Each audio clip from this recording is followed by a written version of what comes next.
Welcome to Ogden. I'm John Miles, and today we're hanging out at the local kombucha brewery with Josh Smith, the founder and brewmaster at Suntea Kombucha. I first met him a few years ago when he was trying to buy out his corporate partners and bring the business fully local. At the time, it was a gamble, but now he's running Suntea on his own terms, brewing here in Ogden BDO, building a community space, and leaning into the things he actually cares about. Suntea is just, at the simplest explanation, is kombucha. Tea, sugar, and a process of fermentation with this biomass called a SCOBY, a symbiotic culture of bacteria and yeast. Eats up all the tannins, caffeine, and sugar from that sweet tea like we discussed that we made. And the biomass goes in a certain size and actually grows because of the consumption of those things, and then becomes a drinkable product, super good for gut health. You would drink it during a meal or post-meal to help digestion. Some people drink it to help the overall immune system because it can help your body deal with bad bacteria. You can find it at all kinds of local shops. Our biggest account is probably Good Earth on Riverdale. They have 8 taps of kombucha on sale 7 days a week. Grounds for Coffee on 25th Street, Lotus Cafe, Wasatch Coffee Roasters, Daily Rise, and then you can get it and purchase it here locally. We make it here in Ogden, right here in Ogden in the BDO, right next to the water tower off of 2nd Street. If you've had Suntea before, you know it tastes different from the national brand, and that's intentional. He's not chasing mass production, he's trying to make something that actually reflects his own taste.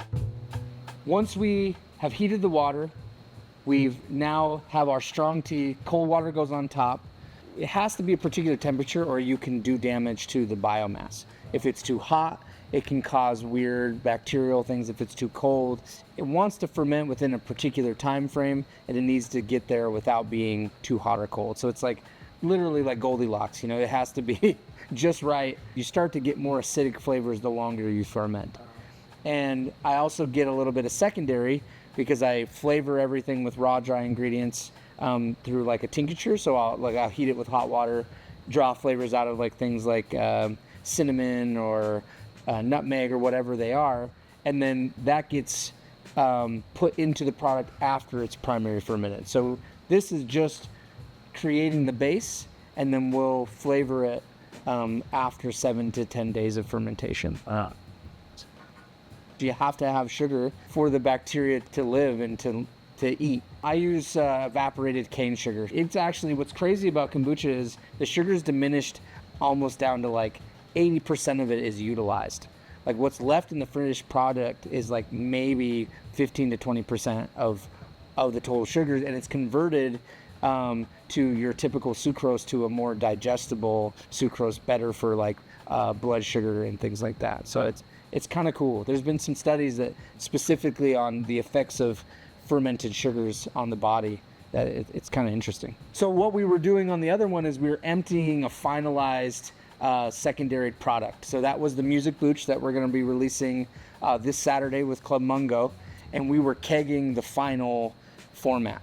It's a little bit more of a process on that one, and I can make that airtight, which I can't do with these vessels as well. And what was strapped to the side of it? The speaker playing the music for the project. So we play music during the full fermentation of whatever. Every month we do a different band. This month happens to be Club Mungo. But yeah, we have a little sound foam and a speaker to, like, during the full fermentation, play into the tank. Brewery isn't just where he makes kombucha. On Friday and Saturday nights, it turns into a full music venue.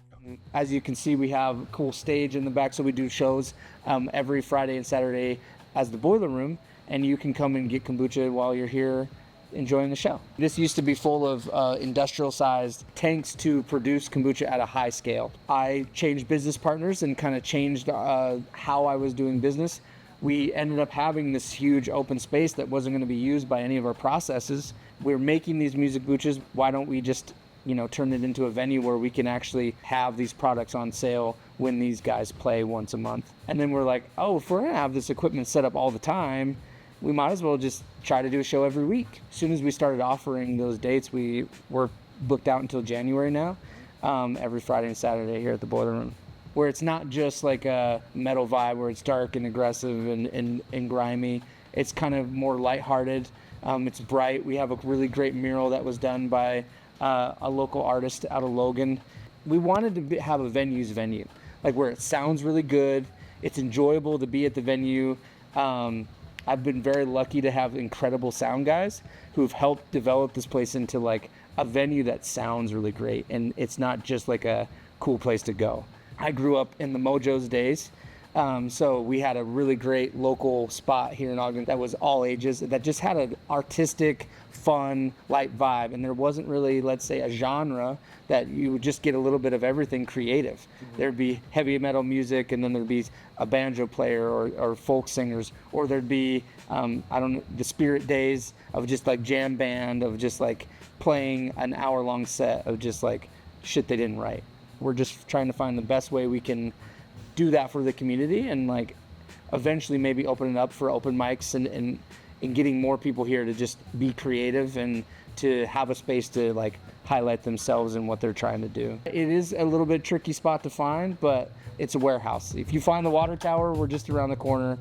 One thing that comes up with Josh again and again is trusting your own taste. Whether you're producing kombucha, booking bands, or building anything creative.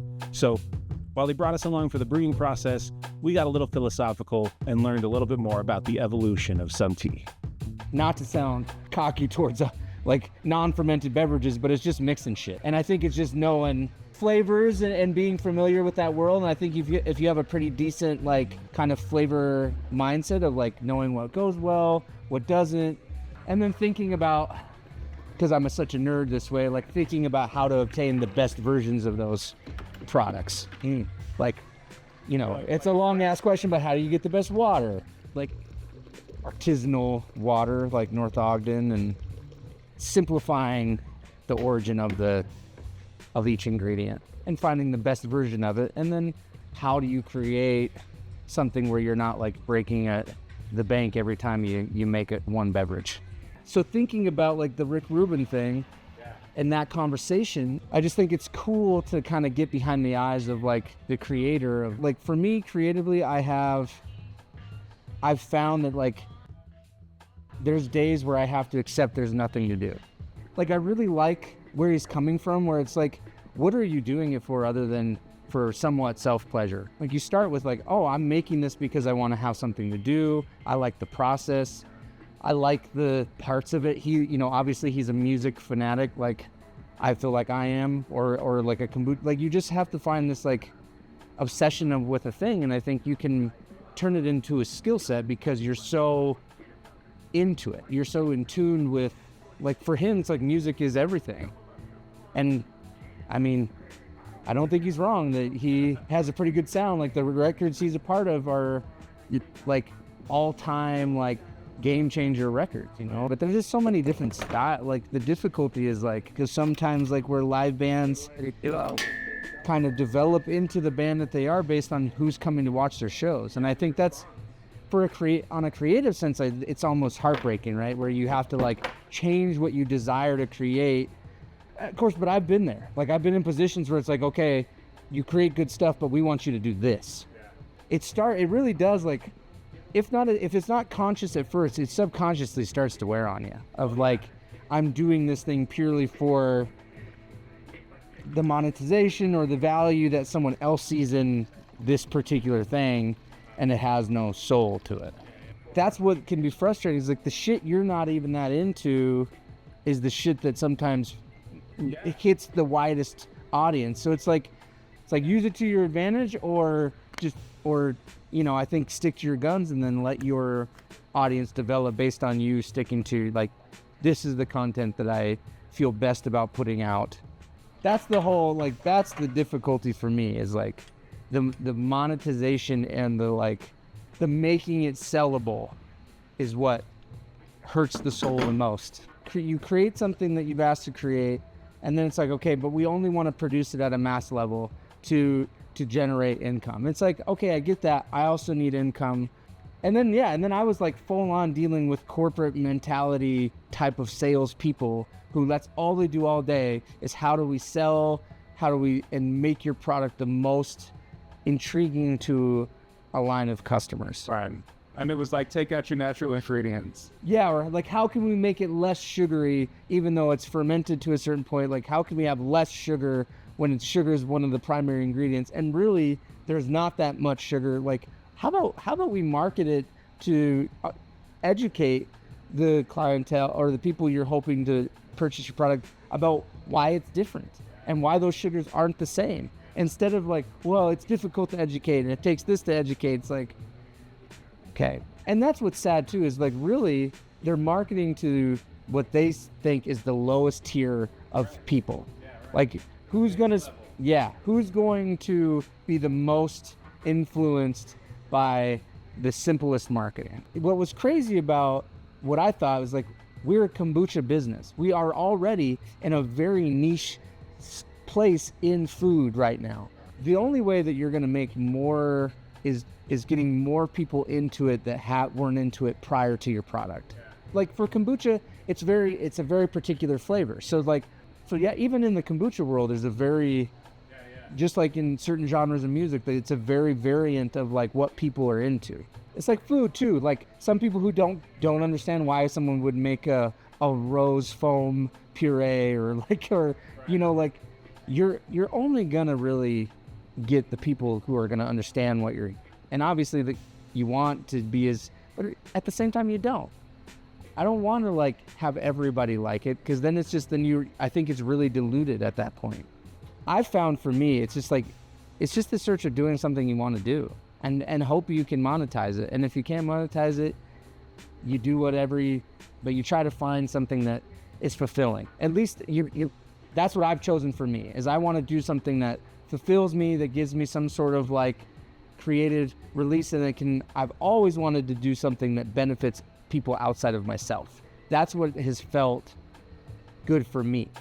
Suntea isn't corporate anymore. It's Josh in Ogden making what he likes and letting the community decide if they're into it. And honestly, to me, that's what makes it worth paying attention to. So thanks for coming along today. Have a great week.